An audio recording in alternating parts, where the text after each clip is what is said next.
Every third weekend in October, there's the age-old classic between Rocky Top and Roll Tide Roll. Here on Lego on Fuego, I'm a Michigan fan, but I like to wear both team shirts in these scenarios and break this game down. This is a rivalry. Let's get into it in 3, 2, 1, go.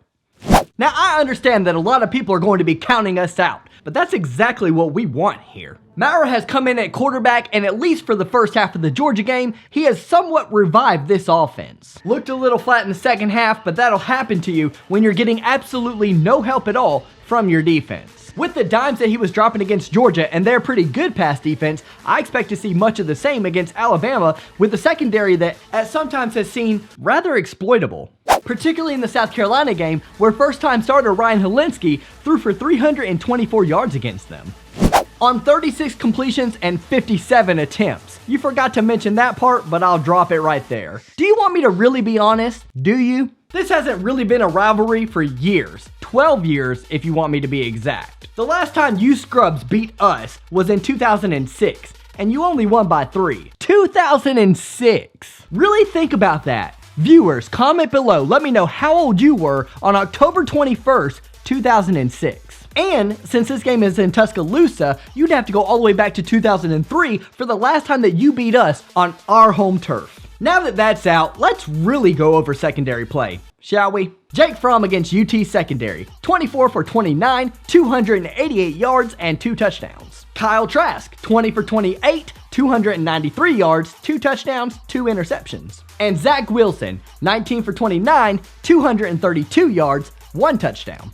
Now, what do all these boys have in common? They're all just average quarterbacks who had pretty dang good days against you. So what do you think Tua's going to do against you? Honest question. I think he's going to have a much harder time than you'd imagine. I really do. You say those numbers are all pretty decent. I'd say they're rather so-so. What scares me isn't the eventual stats that your players may or may not have, it's the big play ability. You have it in spades on your offense, and we give it up in spades on our defense. Against you and everyone else. If we can limit those, we can make this a game. I'm really sick of people acting like Tennessee is the laughingstock of the SEC. It's because of the precedent and the expectations that we set beforehand back in the day that makes us an easy target. But you, Alabama of all people, should know what that's like. Before Nick arrived, that's exactly where you were. We'll be back. It's a matter of when, not if. Last year we knocked off the lights of Auburn and Kentucky. This year, like everyone else in college football, we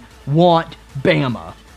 And like everyone else in the world, you need to be careful what you ask for. You know what? I feel bad for Tennessee. I really do.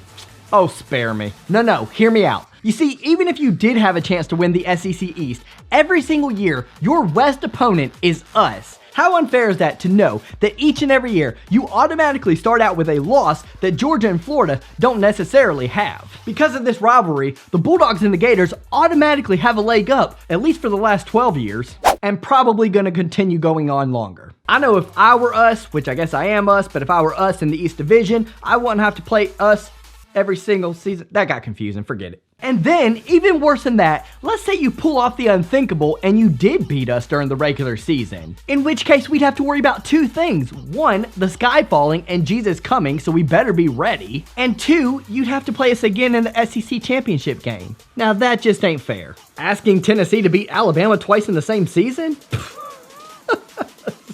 What world is this? Oh, and one more thing to mention about that Maurer guy that you were raving about earlier. He finished that game against Georgia 14 for 28. That's 50%, brother. That's laughable where I come from.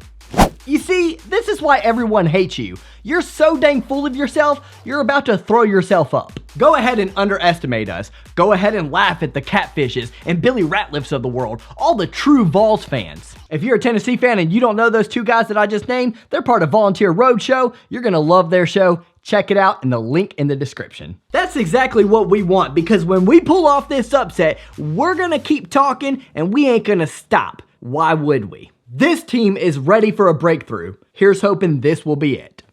See there? That right there is the only smart thing you've said this entire video. Hoping. You're just hoping. It ain't gonna happen, bub. The sooner you come to grips with reality, the sooner we can go ahead and get this butt whooping over with and move on. Yo, everyone watching, I'm of course not going to ask whether or not we're going to win. That's inevitable. Instead, just let me know in the comments below how much we're going to win by. Looking forward to seeing you there. Lego on Fuego, back to you. Thanks, Bama. So there you have it, subscribers and potential subscribers. Seriously, please consider subscribing right here if you want the most fun, entertaining, and creative college football content all season long. That's the breakdown of Tennessee versus Alabama. Still a rivalry, even when it's down. I feel you, Tennessee. I have an actual score prediction for this game and a bunch of games this week in the college football world on this video that's on your screen right now. I look forward to seeing you all in the comments as you let me know who's going to win and why. Don't forget the why. We like substance around here. See you guys down there and God bless.